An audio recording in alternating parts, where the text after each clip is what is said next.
After interviewing Fox Run, Billsboro, and Red Newt wineries, we found that shipping standards, migrant workers, and export policy specifically under the Trump administration are the most controversial topics that pertain to American foreign policy. The reputation that these wineries have to uphold is critical, as they are regionally based with the exception of a few that ship internationally. The majority of these wineries are small business owners, which is a constant battle of maintaining legitimacy on an international level. From our interview with Scott Osborne, the owner at Fox Run, he emphasized the challenges of exporting. These challenges consist of labeling issues, tariffs, and the strength and weakness of the dollar and the euro, and lastly, the diplomatic relations we have with other countries.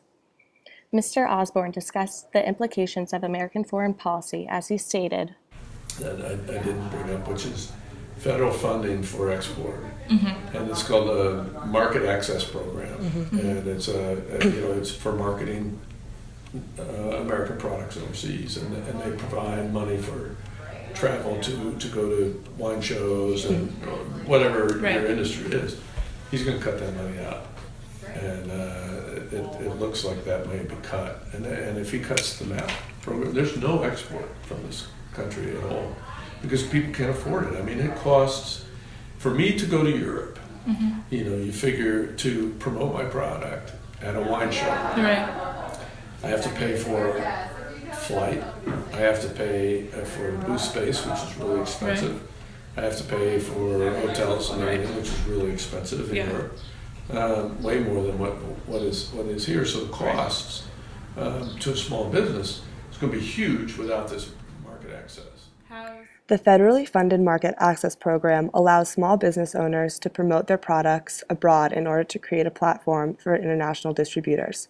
Without this program, small business owners will be greatly affected in terms of establishing themselves abroad, thus limiting sales and profit. Scott Osborne also discussed the topics of NAFTA in regard to the Trump presidency and its impacts on shipping policies, with the discussion of NAFTA's potential reconstruction relations between Canada and the U.S. and Mexico have been up for negotiation.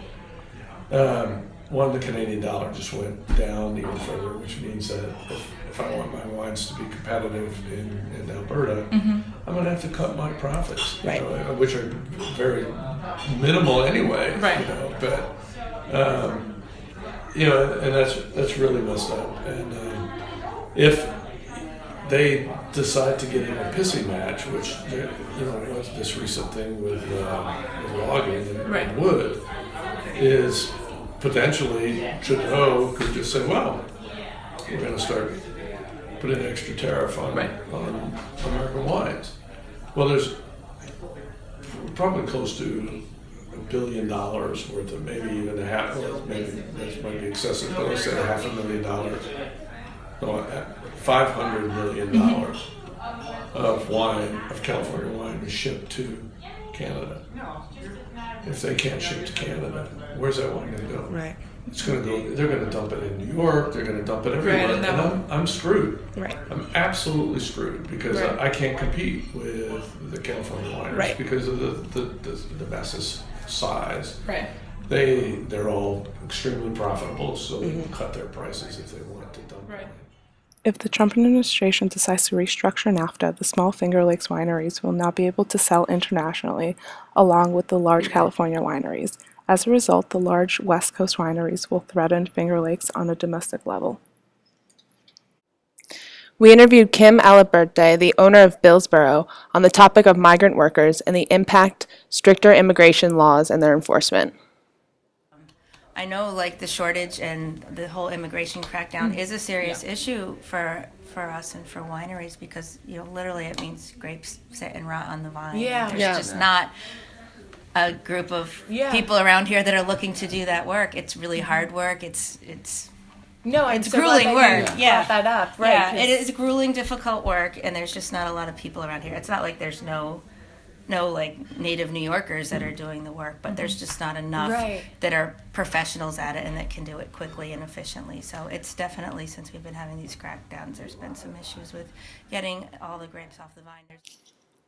Under the Trump administration, the crackdown on immigrant workers has impacted the available workforce for wineries.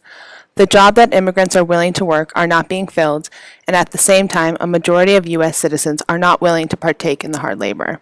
Therefore, if migrant workers are affected by these changes, small business wineries will become understaffed and unable to keep up with the demand.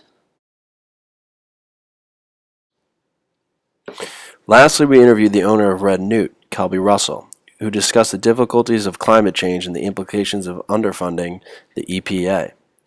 Kelby Russell described Red Newt's sales as relatively small internationally, yet slightly greater nationally. Sales are greatly affected by a lack of advertising, as people are often unaware of the Finger Lakes wine region relative to the expansive wine industry in the very well-known Napa Valley, California. Inevitably, this makes it much harder to get their wine on the market. Climate change and development proved highly valued to Red Newt, especially since the Finger Lakes region has a special connection to its environment, and mainly Seneca Lake, which provides a vital climate and ecosystem compatible for grapes to mature and be picked at the harvest time. The warmer days in the winter, February and March, interfere with the harvest and the ripeness of the grapes, and such fluctuations in the weather could make for a whole season's harvest of wine to go to waste. With the rising concern of climate change, wineries throughout the Finger Lakes region have been threatened by dramatic environmental fluctuations. Trump's threat to defund the EPA by 31% decreases security for the wine industry to produce productive agriculture, which can easily be threatened by increasing pollutants and temperature rates. This goes beyond the wine industry and trickles into American foreign policy relations.